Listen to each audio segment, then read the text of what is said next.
How to fix Google Maps not speaking directions. So hello guys, in this quick tutorial video I will tell you how you guys can fix that. So it works on Samsung, Android or iPhone. So for that we will simply open Google Maps. Once you open it, here you guys will see on top right corner small profile pic. So simply click on that. Once we click here you guys will simply scroll. Now you guys will see settings. So simply click on settings. Once we click here you guys will simply scroll. Now here you guys will see navigation. So simply click on navigation.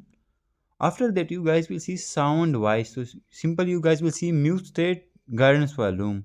So here you guys will see if your sound was unmuted, simply click on unmute it. Also guidance volume you can manage it by your hearing system, like louder, normal or softer. Also the main thing will be play voice over Bluetooth, turn on it. Play voice during phone calls, turn on it.